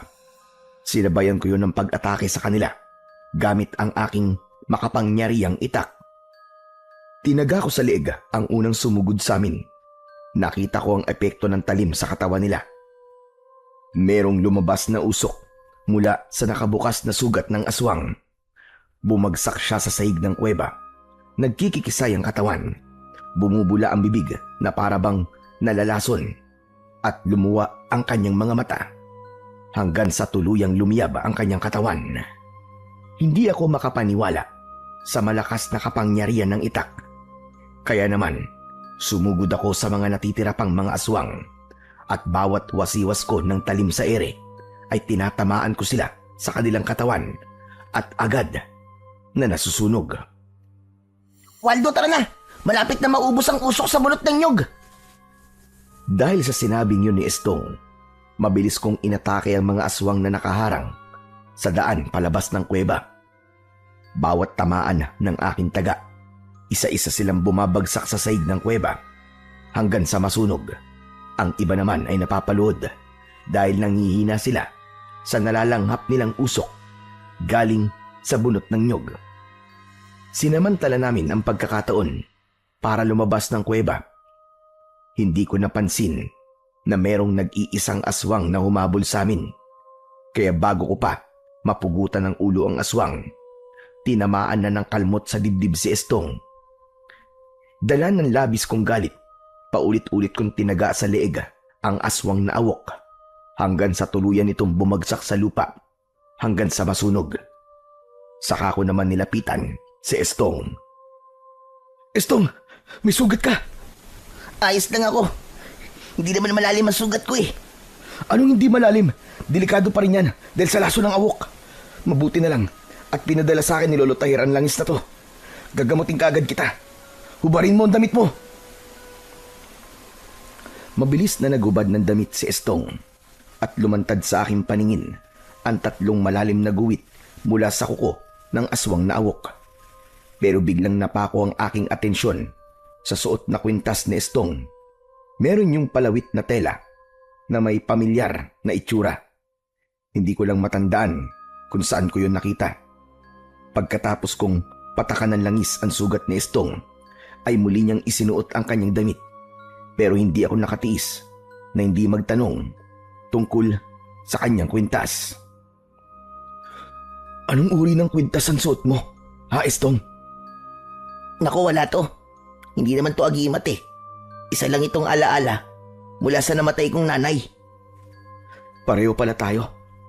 Mahilig magbigay ng pagpapahalaga sa mga bagay na iniiwan ng mga mahal natin sa buhay. Oo. Tsaka kapag suot ko to, pakiramdam ko, kasama ko rin si nanay. Biktima rin kasi siya ng aswang na awok. Inspirasyon ko ito para maging matapang at lumaban sa mga aswang. Kaya pala tinutulungan mo ko dahil gusto mo rin mabigyan ng hustisya ang nangyari sa iyong ina. Teka, ano nga palang gagawin natin sa kuweba? Kailangan natin sunugin ang lugar na to para walang maiwan na ebidensya. Sinunog namin ni Estong ang loob ng kuweba. Pagkatapos kong gamutin ang kanyang sugat, ay inalalayan ko siyang maglakad, papalayo, sa lugar na yon. Pagkalipas ng isang oras, narating namin ang bahay ni Lolo Taher. Pagkatapos kong maipakita, kina Tatay at Lolo Taher ang itak, nagplano kami sa gagawin naming paglusob sa kuta ng mga aswang para itakas ang mga bihag. Nagkaroon din kami ng konting pagsasanay sa paggamit ng aming sandata. Nagpalipas kami ng ilang araw sa bahay ni Lolo Taher. Gumawa naman ng patibong si Tatay sa palibot ng bahay ng matanda. Kaya isang gabi, isinigawa na namin ang plano. Sanib puwersa kami ni Lolo Taher, Estong at Tatay sa paglusob sa kuta ng mga aswang. Maingat kaming nagtago sa likod ng mga puno habang pinagmamasdan ang kinaroroonan ng kulungan ng mga bihag. Bakit para yatang tahimik ang paligid, Tatay Taher? Madalas ay ganyan ang nangyayari dahil abala sila sa normal nilang pamumuhay. Maaaring naghahanap sila ng mga unggoy na kanilang gagawing pagkain. Nakapagtataka naman po yata na wala silang iniwan na bantay sa mga bihag. Dahil kampante sila na walang magtatangkang itakas ang kanilang mga bihag. Hindi po ba't magandang pagkakataon na ito para sa gagawin nating plano? Kaya tara na po, habang wala pa po ang mga bantay. Sige, ako na ang mauuna sa pagpasok sa kuta. Lumabas ako sa aking pinagtataguan, pero hindi nagtagal. Sumunod na rin sa akin sina Tatay. Maingat ang aming hakbang habang nakayuko. Panay ang linga namin sa paligid. Inihanda ko ang aking itak at pinakawalan ang mga biyag. At habang isinasagawa namin yon, hindi namin napansin na unti-unti na palang lumilitaw mula sa likod ng mga puno ang mga bantay roon. Nagulat kami dahil napapalibutan na kami ng mga aswang na awok. Maya-maya pa ay dumating si Mang Badong. Nasa likod nito ang mga tanod. Nakangisi sila ng nakakaloko. Pambihira! Nahulog tayo sa patibong nila. Talagang inabangan nila tayo para mahuli tayo. Ano nang gagawin natin? Paano na ang mga biyag? Wala na tayong magagawa, anak. Wala na tayong madadaanan. Dahil sa naging reaksyon namin, humalakhak ng malakas ang aswang na si Mang Badong, saka ngumisi at nagpalitaw sa mahahaba nitong mga pangil. Akala niyo ba ay ganun ako katanga para pabayaang maitakas niyo ang mga biyag? Alam ko na gagawin niyo ito pagkatapos niyo kunin ang sandata sa loob ng kuweba. Nakarating sa akin ang ginawa niyo sa mga alagad ko, kaya hindi ko hahayaan na mabuhay pa kayo. Ngayon na nahulog na kayo sa aking bitag, hindi na kayo makakatakas. Ito na ang magiging katapusan ninyo! Hoy! Pangit na aswang! Huwag ka na magpanggap dahil kilala ka na namin, Mang Badong! Mabuti naman at kilala niyo na ako. Alam ko na rin kung anong dahilan kung bakit lumipat kayo sa baryo ko. Hinahanap niyo ang pamilya niyong sakay ng jeep. 17 taon na ang nakakalipas. Tandang-tanda ko pa ang isang babaeng pinatay ko. Kamukhang-kamukha siya ng anak mo, Ronald. Nagmamakaawa siya. Nabuhayin ko ang anak niya at siya na lamang ang patayin ko. Hindi ba't ang babaeng pinatay ko ang hinahanap nyo? Tama ba? Hayop ka! Demonyo ka, Mambadong! Magbabayad ka sa pagpatay mo sa nanay ko! Papatayin kita! Dala ng bugso ng aking damdamin. Sumugod ako kay Mambadong. Akma ko na sana siyang tatagain nang biglang nilapitan ng mga alagad niya ang aking mga kasama. Subukan mo lang na lumaban. Kung hindi, mamamatay ang mga kasama mo. Sige, ibigay mo sa akin ang itak. Bilisan mo! Ano ko, tanga? Hindi ko ibibigay sa'yo ang makapangyarihang itak na to. Dahil nakipagmatigasan ako sa pinuno ng mga aswang na si Mambadong, ipinabugbog niya sina tatay sa mga alagad niyang aswang. Kaya wala na akong nagawa, kundi ang isuko ang makapangyarihang itak. Teka, tama na! Tama na, Mambadong! Huwag niyo silang saktan! Mabilis ka naman palang kausap eh. Sige, itali ang lapastangan na yan! Maya-maya pa, naramdaman ko ang paghawak ng mga aswang sa tigkabilaan kong braso. Saka inilapit sa puno at iginapos sa kuroon. Matitikman mo ngayon ang pagpapahirap na hindi mo pa nararanasan sa buong buhay mo. Pakiwalan mo ang anak ko, hayop ka! Tayong dalawa maglaban! Duwag ka! Duwag! Dahil sa galit ni Mambadong, nilapitan niya si tatay. Pagkatapos ay sinuntok niya ito sa muka. Inutusan niya rin ang mga alagad niyang awok na bugbugin sina Istong at ang matanda na si Lolo Taher. Tama na yan! Tama na! Huwag mo silang inamay! Hindi ko hahayaan na humaba ang mga sungay ninyo para lumaban sa akin. Hindi na rin kayo makakaalis sa lugar na ito. Hindi ako makakapayag na merong makaalam ng tungkol sa baryong ito. At kung makatakas man kayo, walang maniniwala sa inyo na merong aswang sa baryong ito. Nagkakamali ka, demonyo ka. Gagawin ko ang lahat para makaalis sa lugar na to. At ang ID na ibinigay mo ang gagamitin kong katibayan na nanggaling kami sa baryong ito at ipagkakalat ko sa lahat na mga aswang kayo. Biglang dumilim ang anyo ng pinuno ng mga aswang na si Mambadong. Nagulat ito sa akin sinabi, kaya dala ng kanyang galit.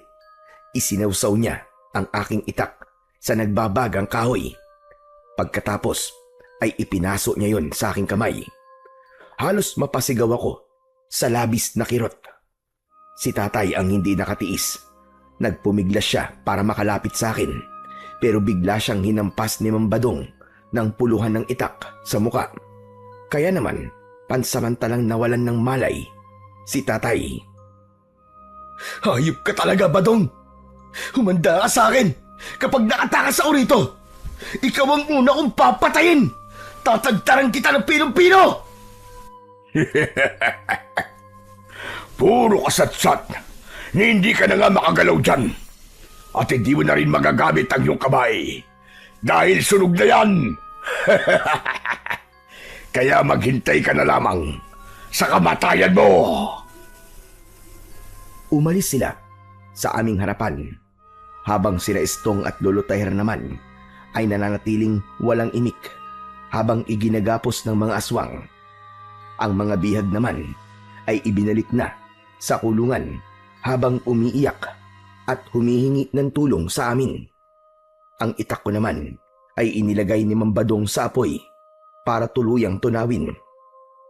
Nang mawala sila sa aking paningin, nagpumiglas ako para tumakas. Kahit sa bawat paggalaw ko ay nasusugatan ako ng lubid. Tiniis ko ang sakit, ngunit nabigo akong tanggalin yon. Pagkalipas lamang ng ilang minutong pagkakagapos, napansin ko ang isang pamilyar na unggoy na nagpalipat-lipat sa sanga ng puno. Habang nakatingin sa akin, tumalon siya at pumatak sa akin tapat. Sinuri niya ang aking muka na para bang kinikilala niya ako. Kaya naman, nakipag-usap ako sa kanya na para bang tao ang kinakausap. Kaibigang Unggoy, naaalala mo ba ako? Ako to. Ako yung lalaking nagbigay sa'yo ng tinapay. Kaibigang Unggoy, pakiusap po. Tulungan mo naman akong makatakas. Kalagan mo ang tali ko sa kamay. Nakikiusap ako sa'yo. Tulungan mo kami. Tinitigan ako ng unggoy sa aking mga mata at nagulat ako sa ginawa niya. Kinagat niya ang tali sa kamay ko at nagawa niyang maputol yun. Ganon din ang kanyang ginawa kina Lolo Tahir at Estong. Kaibigang Unggoy, maraming salamat sa iyo ha. Hulog ka ng langit. Umuni ito, saka umalis sa lugar na yon. Mabilis akong tumayo at nilapitan ang siga. Mabuti na lang at wala na yung apoy at hindi tuluyang natunaw ang itak. Dinukot ko ang medyas sa aking bulsa at pagkatapos ay ibinalot ko yon sa aking napasong kamay. Kinuha ko ang itak at ibinaba sa lupa upang maibalik sa dating lamig ang hawakan nito. Nang kaya ko na ang init, wala na akong inaksayang oras. Agad naming pinakawalan ang mga bihag. Waldo, sige na. Ako nang bahala sa mga bihag. Sige po. Ako naman po ang bahala kay tatay. Tara na po. Kailangan na po nating umalis dito bago pa sila bumalik. Mabilis kaming umalis sa lugar na yon. Pagdating namin sa bahay ni Lolo Tahir, ay agad niyang ginamot ang sugat ko sa may kamay, pati si tatay na nagkamalay na rin. Biglang natigilan si Lolo Tahir nang makita niya ang suot kong medyas na nakalagay sa aking kamay. Saka napatingin ito kay Estong na lumapit din sa amin. Lolo, sandali lang ho. Ano po nangyayari sa inyo? Bakit bigla po kayo namutla? Sa tingin ko, Estong, may bahagi sa nakaraan mo ang narito sa harap ko. Hubarin mo ang kwintas mo at tanggalin ang tali. Pagkatapos ay itabi mo sa medyas na nasa kamay ni Waldo. Maging ako ay natigilan din habang pinapanood ang ginagawa ni Estong. Nang tuluyang matanggal ang medyas, nagulat ako dahil kapareho yun sa medyas na nakuha ko sa sasakyan. Si tatay ang hindi nakatiis dahil pamilyar din sa kanya ang itsura ng medyas. Teka, Waldo, Estong, bakit hawak niyo ang medyas ng aking bunsong anak? Ha? Nagkatinginan kami ni Estong. Maging si Lolo Tahir ay biglang nangilid ang luwa nang hawakan ang medyas. Waldo, iho, saan mo nakuha ang medyas na ito? Dun po, sa may luma pong sasakyan sa loob ng jeep. Hindi ko po alam na pag-aari pala ito ng kapatid ko. Kung ganun, ang hinahanap mo na sinasabi mong ina ay si Marisa ba? Lolo, paano naman po napasali sa usapan ang pangalan po ni nanay? Pumagitna ang katahimikan sa aming paligid. Nang sabihin yun ni Estong, ako ang agad na nakabawi sa pagkakabigla. Teka, ibig ba't sabihin? Si Estong ang nawawala akong kapatid. At ang sinasabi niyong Lolo Tahir na anak niyong pinastan ng mga awok ay ang aking ina na si Marisa. Oh, Waldo. Diyos ko, sobra namang magbiro ang tadhana. Paano nangyari ito? na dito pa tayo. Nagkita-kita. Ngunit ako ay nagpapasalamat sa pangyayaring ito. Hindi ko na napigilan ang aking sarili. Niyakap ko ng maigpit si Estong. Si tatay naman, napahagulgol ng iyak nang malaman niya ang nangyari sa aking ina. Pero habang nag-uusap kami, dumating ang mga aswang at pinalibutan nila ang aming buong bahay. Umingay ang mga lata na ikinabit ni tatay mula sa mga patibong. Saka na tayo magkumustahan. Kailangan na natin kumilos. Nandito na mga hayop na aswang. Hindi maaari ito. Nasundan nila tayo. Dahil sa takot na ipinakita ni Lolo Taher, nag-aalala na rin ang mga kasama naming bihag. Mga kasama, sandali lang. Kumalma kayo. Huwag kayong matakot. Walang mangyayaring masama sa inyo. Lalabas ako. Kayo, Lolo Taher, at tatay ang magbabantay sa loob ng bahay. Kami naman ni Estong, haharapin namin ang mga kalaban. Kabisado namin ang kinaroroonan ng mga patibong. Kaya huwag kayong mag-alala. Kaya namin to. Mananalo tayo sa laban na to. Mag-iingat kayo, mga apo. Pagpalain kayo nawa ng may kapal. Agad kaming lumabas ng bahay ni Estong at hinarap ang mga kalabang aswang. Isang hanay na nakatayo sila sa labas ng bakuran ng matanda. Nang makita nila kami, ay kanya-kanya silang lapit sa amin. Pero dahil sa matutulis na kawayan na nakaabang sa kanila na inilagay namin doon, bago pa sila makapasok, ay nasaksak na sila ng mga patibong na nakalagay sa hinukay naming balon. Bawat tali na mapuputol nila, 2 aswang ang tinatamaan ng mga sibat. Hindi maaari! Sige mga alagad! Takihin sila! Wala kayong ititirang buhay! Bunso, mag-iingat ka. Huwag mong hayaan na mapatay ka nila. Isang tango ang itinugon sa akin ni Estong at sabay kaming sumugod. Umatake ako ng taga sa kanila, papalapit sa nakatayong pinuno nila. Lumundag ako ng mataas at tumalon din si Mambadong para salubungin ako sa ere. Tinamaan niya ako ng kalmot sa dibdib. Tinamaan ko rin naman siya ng taga sa balikat. Unti-unting umusok ang sugat niya, ngunit patuloy pa rin siyang lumaban sa akin. Sinuntok niya ako na agad ko namang naiwasan. Sa aking pagtayo, tinaga ko siya sa leeg at sinundan ko pa yun ng sipa sa kanyang dibdib.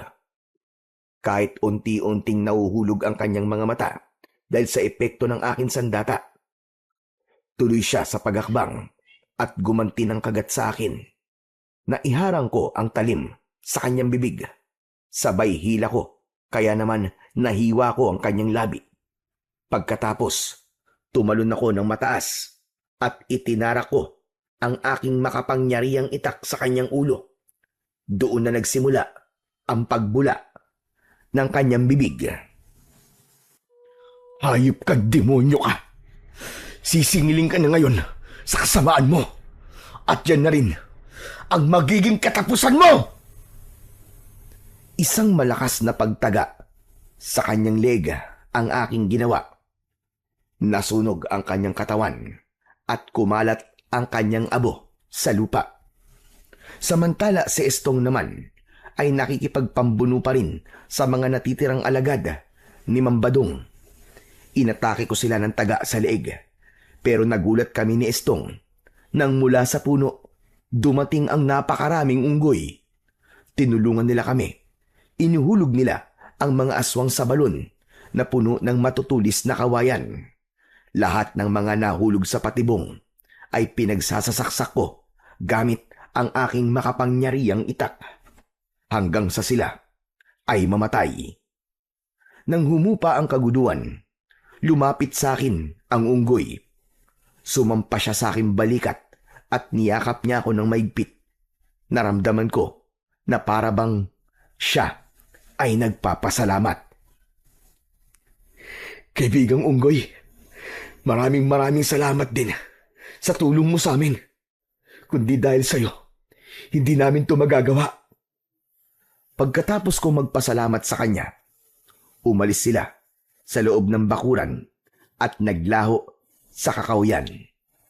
Hanggang sa lumapit na sa akin ang kapatid kong si Estong. Kuya, paano mo nakakausap ang mga unggoy? Hindi ko siya totoong nakakausap, Estong. Naiintindihan lamang niya kung ano ang aking sinasabi. Siguro naalala niya ang kabaitang ipinakita ko sa kanya. Maya-maya pa ay lumabas ang mga tao sa bahay ni Lolo Tahir. Lumapit sila sa akin at nagpasalamat. Saka kami nag-usap ni Tatay at Lolo Tahir tungkol sa pagiging isang pamilya namin. Pagkatapos ng gabing yon, ay tuluyan na naming nasira ang pugad ng mga aswang. Naubos na ang kanilang lahi at hindi na kami umalis sa baryong yon. Tuluyan na kaming nanirahan sa baryo ng aming ina. Pinuno namin ng masasayang sandali ang panahon na nahiwalay kami sa isa't isa. Sa ngayon, ang medyas na nagbuklod sa aming magkapatid para mahanap ang bawat isa ay nasa pangangalaga pa rin namin, kasama ang aking makapangyarihang itak. Sa kasalukuyan, meron na po kaming sari-sariling pamilya.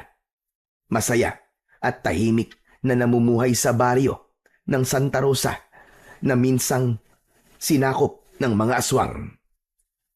Marami po akong natutunan pagkatapos ng nangyari na yon sa amin. Una, ay ang bago ka lumipat sa ibang lugar, mabuting alamin muna kung ito ba ay ligtas na tirahan. Dahil baka mapunta ka rin sa pugad ng mga aswang. Pangalawa, huwag nating sukuan ang ating pamilya hanggat hindi natin nalalaman kung bakit sila nawala sa atin. Panatilihing maging mabuting tao at sa mga hayop. Dahil baka dumating ang isang araw na sila naman ang magbibigay ng tulong sa atin. Hanggang ngayon po, Sir Blair, hindi ko nakakalimutan ang unggoy na tumulong sa amin. Sa katunayan, palagi siyang bumibisita sa amin. Hanggang sa aking mga anak, itinuturo ko sa kanila na palaging maging mabuti sa mga hayop. Hanggang dito na lamang po ang aking kwento.